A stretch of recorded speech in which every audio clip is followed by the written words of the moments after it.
다 같이 한 마음으로 갈라디아서 5장 22절부터 23절의 말씀까지 같이 읽어보도록 하겠습니다.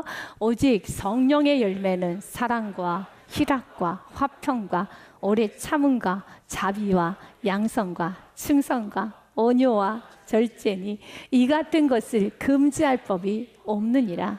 아멘. 사랑하는 여러분, 인생은 타고난, 사람에게는 타고난 기질, 성질이라는 것이 있다고 합니다.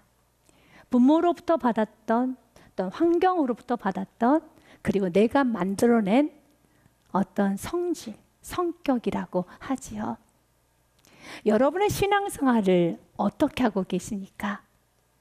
혹시 여러분이 신앙생활을 나의 성격대로 하고 있다면 안 됩니다. 어떤 사람이 이런 말 합니다. 저 사람은 예수님을 믿어도 다 자기 성격대로 믿는 것 같아 라고 하면서 신앙생활도 자기 성질대로 하면은 안 되는 것이죠.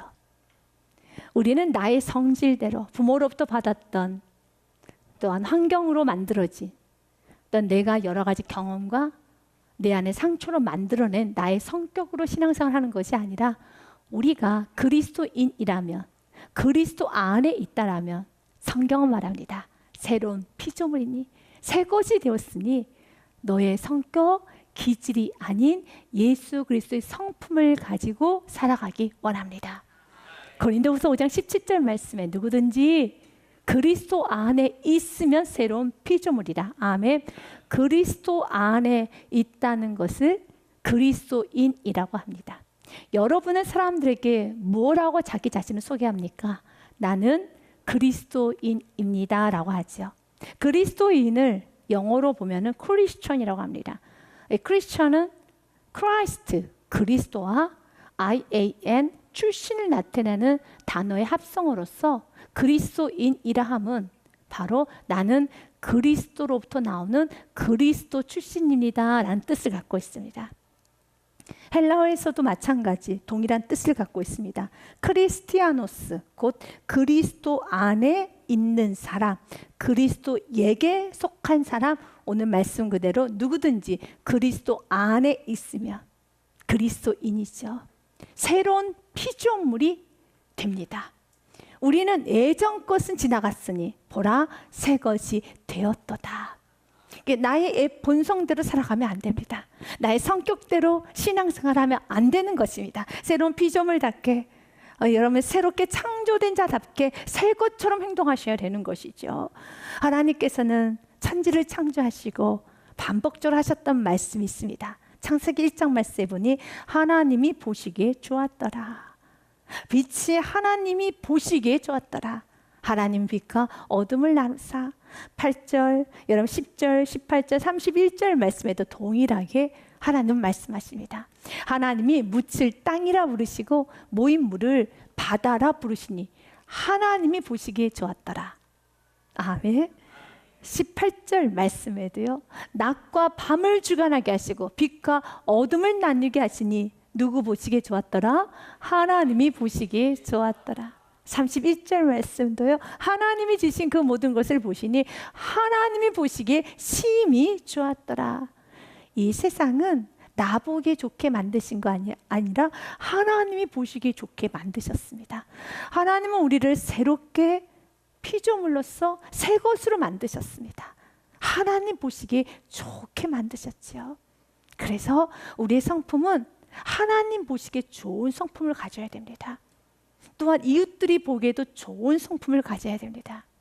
여러분의 성품은 어떻습니까? 여러분은 하나님 보시기에 좋은 성품, 성격, 나의 이웃들이 보기에, 나의 자녀들이 보기에 좋은 성품을 갖고 계십니까? 아니면 조금은 부족함이 보이십니까? 여러분, 성질의 비속어를 성질머리라고 하더라고요. 만약 여러분들이 성질머리가 있다라면 그 성질머리를 고쳐야 할 필요가 있다라면 고치셔야 됩니다. 성경은 우리들에게 성령의 열매를 맺으라 말씀합니다. 갈라디아서 5장 말씀에 보니 19절부터 21절까지는 육체의 열매도 있음을 말합니다. 그리고 22절부터 23절까지가 성령의 열매입니다.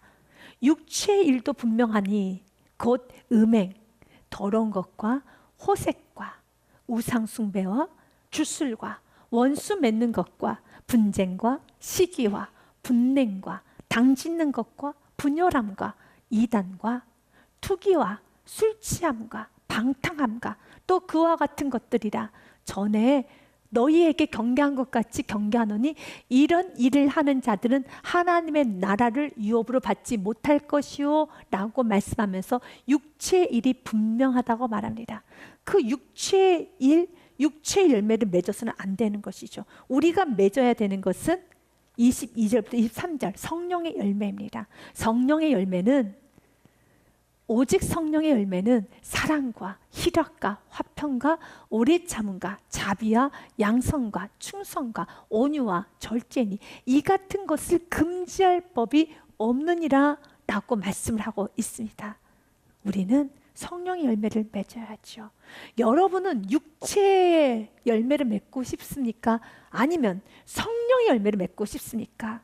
아멘. 성령의 열매죠. 육체의 열매는 여러분 음행, 더러운 호색, 분쟁, 시기, 분냄, 당짓고 분열하고 투기하고 술 취하고 방탕하게 사는 거 원하지 않습니다. 우리가 원하는 것은 여러분 사랑하고 기뻐하고 화평하고 오래 참고 자비하고 양성하고 온유하고 절제하는 삶을 원하지요. 그런데 우리 안에는 내가 원하는 것을 하지 못하게 하는 이 육대로 살고자 하는 그런 욕구가 있어요. 갈라디아서 5장 17절의 말씀부터 시작이 됩니다. 17절 말씀에 보니 내 안에 전쟁이 났다는 것입니다. 육체의 소욕은 성령을 거스르고, 육체의 소욕은 패션이라는 단어를 쓰고 있습니다. 열정이죠. 힘입니다. 육체도 힘있게 나를 사로잡습니다. 육체의 소욕은 성령을 거슬려서 성령의 열매를 못 맺도록 방해를 합니다. 또한 성령도 힘이 있습니다. 패션이 있습니다. 성령은 육체를 거스릅니다. 육의 열매를 맺지 못하도록 성령님이 가만히 있는 것이 아니라요, 성령님이 꾹꾹 누릅니다. 성령님이 지배하십니다. 성령님이 통치하십니다. 그래서 이 둘이, 육체의 소욕과 성령의 소욕, 성령님이 둘이 서로 대적하여서 너희가 원하는 것을 하지 못하게 하려 함이라 라고 되어 있습니다. 사랑하는 여러분, 우리에게 필요한 건 무엇입니까? 22절과 23절의 말씀, 성령의 열매를 맺기 위해서는 우리에게 필요한 것이 무엇일까요? 한 번 더 읽어보도록 하겠습니다. 22절부터 23절 말씀 같이 읽습니다. 시작. 오직 성령의 열매는 사랑, 희락과 화평과 오래 참음과 자비와 양성과 충성과 온유와 절제니 이 같은 것을 금지할 법이 없느니라. 아멘. 이 성령의 열매를 맺기 위해서, 또한 이것을 방해하는 내 안에 육체의 소욕이 있습니다. 환경적인 요건이 있습니다. 여러 가지 또한 내 안에 연약함이 있습니다. 이런저런 천만 가지의 변명, 핑계와 합리화를 가지고 우리는 나는 못합니다, 나는 이런 열매 못 맺습니다 라고 거부하고 싶은 마음이 있을 겁니다. 그러나 사랑하는 여러분, 이 거부하고 싶어하는 마음, 내 안에 있는 모든 욕심, 내 안에 높아진 마음, 내 안에 그런 모든 것을 이제는 십자가에 못 박아야 되는 것입니다. 그래서 성령의 열매를 맺기 원하느냐? 24절로 가야죠. 같이 읽습니다. 시작. 그리스도 예수의 사람들은 육체와 함께 그 정욕과 탐심을 십자가에 못 박았느니라. 아멘. 매일매일 고백해야 됩니다. 나는 죽었습니다. 내 안에 예수 그리스도만 삽니다. 나는 죽었습니다. 내 안에 말씀만 삽니다. 나는 죽었습니다. 내 안에 성령님만 살아납니다 라고 고백하면서 성령의 지배를 받으셔야 되는 것입니다. 다스림을 받아야 되는 것입니다. 찰스 스펄전 목사님께서도 자신이 예수 그리스도를 만났음에도 불구하고 여전히 성품이 변화되지 않는 자신의 모습을 바라보면서 매일매일 아침마다 이런 기도를 올려드렸다고 합니다. 읽어드리도록 하겠습니다. 만일 그리스도를 섬기는 것이 족쇄라면 주여 갑절의 족쇄를 채워 주옵소서. 만일 당신을 섬기는 것이 멍에라면 주여 머리부터 발끝까지 멍에로 묶어 주옵소서. 왜냐하면 나에게 있어서 당신의 족쇄와 멍에로 묶여지는 것이 유일하며 완전한 자유이며 사람다운 삶을 살 수 있기 때문입니다. 우리가 사람다워지기 원한다면, 자유로워지기 원한다면 육체의 소욕에 따라 살아가는 것이 아니라 성령의 이끄심에 따라, 성령의 인도하심에 따라 성령님의 다시 먼저 받고 사는 것만이 우리 삶에 자유가 있고 우리 삶에 아름다움이 있고 우리 삶이 사람다워지는 것이죠. 그래서 지금 우리에게 필요한 것은 원하시면 됩니다. 성령님, 나는 원합니다. 당신의 인도함 받기를 원하고 나의 힘으로는 열매를 맺을 수 없음을 나는 분명히 알았으니 이제는 날마다 성령의 인도함을 받을 것이고 공급을 받을 것이고 성령의 다스림을 받겠습니다. 이제 내가 원합니다. 원하기만 하면 되는 것입니다. 원하고 그분의 말씀에 나는 순종하겠습니다. 나는 잘 알지 못하지만 내가 맺고 있는 열매가 어떤 열매를 맺게 될지도 모르겠지만 그러나 나는 오늘 하루하루 순종으로 나아갑니다. 나는 오늘 하루 순복의 삶을 삽니다. 그러면 여러분 인생에 많은 열매가 맺어지게 되어 있습니다. 우리가 첫 번째로 맺어야 되는 열매는 사랑입니다. 여러분은 사랑을 아시나요? 아, 목사님, 제가 한 사랑했습니다 라고 하시는 분도 있으실 것입니다. 사랑에 대한 문자적인 의미, 사전을 찾아보았더니 사랑을 이렇게 정의하더라고요. 사랑은 다른 사람을 애틋하게 그리워하고 열렬히 좋아하는 마음이 사랑이라고 합니다. 누군가를 향해서 애틋하게 좋아하고 열렬히 그리워하는 마음, 사랑이죠. 그러면 오늘 성경에서 말하는 성령의 열매, 그 사랑도 애틋하고 그리워하고 열렬히 좋아하는 것을 사랑이라고 할까요? 아닙니다. 성경은 사랑에 대한 데피니션이 정확하게 나와 있습니다. 고린도전서 13장 말씀해 보니 사랑이란 이런 것입니다 라고 말합니다. 같이 읽겠습니다. 시작. 사랑은 오래 참고, 사랑은 온유하며, 시기하지 아니하며, 사랑은 자랑하지 아니하며, 교만하지 아니하며, 무례행하지 아니하며, 자기 유익을 구하지 아니하며, 성내지 아니하며, 악한 것을 생각하지 아니하며, 불의를 기뻐하지 아니하며, 진리와 함께 기뻐하고, 모든 걸 참으며, 모든 것을 믿으며, 모든 것을 바라며, 모든 것을 견디느니라. 아멘. 이것이 사랑의 데피니션입니다. 사랑의 정의입니다. 사랑은 좋아하고 그리워하는 것만 사랑이 아닙니다. 사랑은 오래 참는 겁니다. 사랑은 온유하는 겁니다. 시기하지 아니하는 겁니다. 사랑은 불의를 기뻐하지 아니하고, 사랑은 오직 그의 유익을 구하고 끝까지 견디고 참고 인내하는 것이 사랑이죠. 이 땅에 육신의 모습으로 오신 예수님께서 그 사랑을 보여주셨습니다. 예수님께서 양육하였던 제자들, 예수님을 배신하고 떠났습니다. 그러나 예수님은 끝까지 오래 참으셨습니다. 사랑을 보여주셨습니다. 또한 유대인들 예수님을 향해서 비난하고 조롱하였습니다. 그럴 때 예수님은 그들을 향해서 성내지 아니하고 진리로 그들을 다스려 주었습니다. 또한 오병이어 기적에 떡을 먹었던 수많은 이스라엘 군중들, 예수님을 환호했습니다. 예수님을 왕삼고 됐습니다. 그러나 자기의 계획과 다르게 되자 예수님을 향해서 돌을 들었습니다. 비난을 합니다. 죽이라고 소리를 칩니다. 그때 그들을 향하여서 외면하거나 버리지 않고 끝까지 오래 참고 끝까지 견디고 끝까지 그들에게 긍휼을 베풀어 주었습니다. 이것이 사랑이죠. 사랑하는 여러분, 우리가 해야 되는 사랑이 바로 이런 사랑입니다. 예수님이 하셨던 그 사랑을 우리가 하는 겁니다. 누구에게요? 나의 가족에게, 나의 이웃에게, 또한 나의 여러분 사랑하는 사람들에게, 더 나아가서 이나라 민족 세계 열방까지 우리가 해야 되는 사랑은 예수님께서 우리에게 베풀어 주신 사랑을 실천해야 됩니다. 여러분 하실 수 있겠습니까? 아멘. 맞아요. 그러나 마음 한구석에는 주님, 나는 나의 가족조차도 이런 사랑을 못하고 있습니다. 맞아요. 사랑이란 이 성령의 열매는 우리의 힘으로 맺는 것이 아닙니다. 우리의 힘으로 맺을 수도 없습니다. 가장 중요한 것은 여러분, 내가 사랑의 열매를 맺고자 하는 나의 결단, 나의 의지, 나의 원함과 함께 주여 그렇기 때문에 내가 주님 안에 거하겠습니다. 내가 주님 안에 거하겠습니다. 그리고 내 안에 계신 성령님의 인도함을 받겠습니다. 갈라디아서 5장의 16절 말씀에 보면 너무 귀한 말씀이 기록이 됐습니다.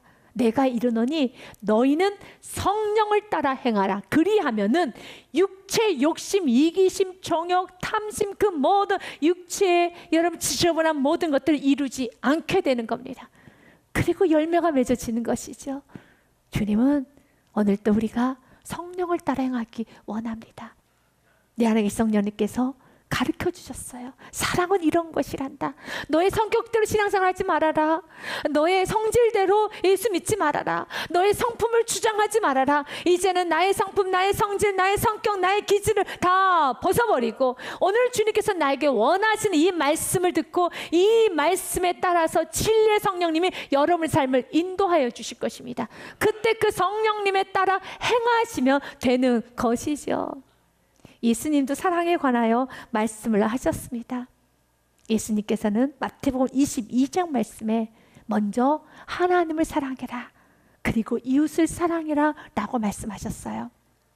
예수님께서 이르시되 내 마음을 다하고 목숨을 다하고 뜻을 다하여 주 너의 하나님을 사랑하라 하셨으니. 아멘. 어제보다 오늘, 오늘보다 내일 더 하나님을 많이 사랑하십시오. 하나님의 사랑을 많이 하십시오. 그리고 이것이 크고 첫째 되는 계명이요, 둘째도 그와 같으니 이제 내 이웃을 내 자신과 같이 사랑하라 하셨으니. 이것이 이 두 계명, 하나님을 사랑하고 이웃을 사랑하는 이 두 계명이 온 율법, 모든 말씀과 모든 선지자가 선포했던 구약의 말씀과 이 신약의 모든 말씀의 강령이니라, 원칙이라는 겁니다. 미련한 하나님을 사랑하고 이 땅에서 이웃을 사랑하는 삶, 우리가 이 땅에서 맺어야 되는 아름다운 사랑의 열매이죠. 여러분들에게 질문하겠습니다. 지금 여러분의 마음이 우울하고 두렵고 걱정이 많고 또한 자꾸 신앙에 대한 의심이 생기고 하나님의 사랑에 대한 의심, 나의 신앙에 대한 의심, 또한 내가 무시받는 느낌, 내가 사람들에게 참 초라하게 느껴지는 그런 감정으로 여러분이 가득 차 있다라면 지금 여러분이 해야 되는 건 헌신하는 겁니다. 사랑하는 겁니다. 이럴 때 목사님 정말 질문이 있어요. 이건 아닌 것 같습니다. 지금 내가 불안하고 두렵고 내가 누군가에게 무시당하는 것 같고 모든 것이 다 의심스러워 보이고 하나님의 사랑까지도 의심스러워 보이고 내 모든 삶이 다 부정하고 싶고 의심스러운데, 아니, 사랑하라고요? 헌신하라고요? 저는 힘이 없어요. 저는 사랑할 수 있는 힘이 없어요. 저는 지금 마음 안에 의심이 가득하다고요. 사랑할 수 있는 힘이 없어요 라고 되묻고 싶을 것입니다. 말씀이 생명입니다. 말씀이 답입니다. 말씀이 길입니다. 믿으십니까? 요한 1서 말씀에 성경은 이렇게 기록되어 있습니다. 5장 요한일서 4장 7절 말씀에 보니 사랑하는 자들아 우리가 서로 사랑하자. 왜 우리가 서로 사랑해야 되고 왜 우리가 헌신해야 되고 왜 나를 중심으로서 인생을 살면 안 되고 왜 우리가 섬기고 헌신하고 사랑하며 살아야 되는가? 사랑은 하나님께 속한 것이니 사랑하는 자마다 하나님으로부터 나서 하나님을 알게 돼요. 사랑을 하게 되면 하나님을 알게 돼요. 하나님의 사랑을 알게 돼요. 하나님의 전능하심을 알게 돼요. 하나님의 위대하심을 알게 돼요. 하나님의 계획을 알게 돼요. 8절 말씀도 사랑하지 아니하면 하나님을 알지 못하니, 하나님을 모르니 얼마나 세상이 무섭고 두렵고 힘들겠습니까? 사단이 공중옷에 잡고 있습니다. 여러분, 이 세상에서 하나님을 모르고 사는 인생, 과거는 하나님을 알았죠. 그러나 내가 지금 충분히 하나님을 알지 못할 때 더 두려운 겁니다. 얼마나 인생이 두렵겠습니까? 하나님을 모르는데, 하나님이 의심스러워 보이는데, 하나님이 저 멀리 느껴지고 하나님 날 사랑하지 않는 것처럼 느껴지고 하나님께서 저 멀리서 나를 방관하는 것처럼만 느껴지는데 어떻게 행복할 수 있고 어떻게 기쁨과 감사가 넘치고 여러분 가고 담대하게 살아갈 수 있겠습니까? 못 살죠. 그래서 성경 말하는 겁니다. 사랑하지 아니하면 하나님을 알지 못해. 그러나 사랑하면은, 헌신하면은, 말씀대로 순종하면은 하나님을 알게 돼요. 하나님의 큰 사랑을 알게 되고 십자가 사랑이 더 깊고 넓게 알아지게 되고 하나님의 위대하심도 알게 되고 하나님의 전능하심도 알게 되고 하나님의 그 비전도 알게 되고 하나님으로 충만해져서 세상이 하나님으로 충만하게 느껴지고 그 하나님이 나를 향해서 반기고 하나님이 나를 끌어안고 있고 하나님이 나를 받쳐주는 게 느껴진다는 겁니다. 그렇기 때문에 세상 사는 게 너무 행복하고 가고 담대하죠. 가고 담대하죠. 믿으시니까? 주님은 오늘 우리들에게 말합니다. 사랑하지 아니하면 하나님을 몰라. 사랑하면 하나님을 알게 된단다.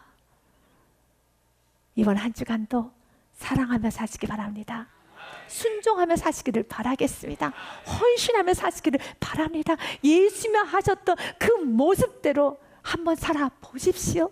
놀랍게 여러분 삶에 하나님의 사랑을, 나를 향한 하나님의 사랑을 느끼게 될 것입니다. 여러분에게 한 가정의 이야기를 전해드리고 말씀을 마무리하고자 합니다. 한 아이가 실수로 유리컵을 깨버렸습니다. 그때 그 유리컵을 깬 그 아이를 향해서 어머니가 이렇게 말합니다. 너는 도대체 눈을 어디다 두었느냐? 너는 눈도 없냐? 라고 아이를 꾸짖습니다. 이렇게 꾸짖는 소리를 듣자 아이의 아버지였던 남편이죠. 아이 아버지가 버럭 화를 내면서 아니 당신은 그걸 여태까지 치우지 않았어? 라고 화를 냅니다. 이렇게 화를 내고 시끄러워서 큰 소리를 하고 있는 그 모습을 보고 있던 시어머니가 이렇게 말합니다. 며느리를 향해서 게을러. 아휴 게을러 게을러. 그거 하나 치우지 않아. 게을러 게을러 라고 하며 핀잔을 줍니다. 그때 큰 소리로 싸우고 핀잔을 주는 그 모습에 아이는 발에 컵이 찔린 채 유리 조각이 박힌 채 피가 난 상태로 방에 들어가서 엉엉 울기 시작합니다. 아주 큰 싸움이 일어났죠. 어른들의 싸움으로 번졌습니다. 그런데 동일한 여러분 그 사고가 다른 집에도 일어났어요. 한 아이가 실수로 유리컵을 깼습니다. 그럴 때 그 유리컵에 찔린 그 아이를 향해서 할머니, 어머니, 아버지가 다 오면서 어디 다친 데 없니? 괜찮아? 라고 말을 합니다. 그러면서 그때 며느리가 치우기 시작합니다. 유리컵을 치울 때 그때 시어머니가 이렇게 말을 합니다. 이 늙은 것이 집에서 빈둥빈둥 놀면서도 방바닥에 돌아다니는 컵 하나 치우지 못해서 미안하구나 라고 말합니다. 그때 며느리가 송구스러워서 아니에요 어머니, 제가 게을러서 그만, 제가 많이 게을렀어요, 죄송해요 라고 말합니다. 그때 그 아이의 아버지가 이렇게 말을 합니다. 제 잘못입니다. 제가 먹고는 당연히 치워야 했는데 제가 안 치워서 이런 일이 일어났네요. 이 사람 잘못 맞는 것 같아요. 이 사람이 문제예요. 이거 아버지가 문제네. 남편이 문제예요. 이 사람이 문제예요. 맞습니다. 네가 잘못했어. 라고 말을 하면 안 되고 잠시 내려놓고 아름다움으로 마무리를 해야 되겠죠. 그때 아이가, 컵을 깬 아이가 이렇게 말합니다. 아니에요. 제가 조심을 했어야 하는데 앞으로 조심할게요. 죄송합니다. 라고 말을 하면서 가정 안에는 큰 웃음소리가 가득했었더라. 사랑하는 여러분, 성령님께서는 여러분의 언어를 어디로 이끄십니까? 핀잔을 주고 비난의 자리로 이끄십니까? 아니면 성령님께서 여러분의 언어를 아름답게, 내가 빈둥빈둥 거리면서도 컵 하나 치우지 못했어. 내가 게을러서 그랬어요. 아니, 내가 먹었는데 당연히 치워야 되는데 못 치웠어. 죄송해요. 조심할게요. 라는 자리로 성령님은 이끄시나요? 이번 한 주간도 성령의 이끌림을 받는 여러분의 삶이 되셔서 사랑의 열매를 많이 맺으시길 주님의 이름으로 축복드립니다.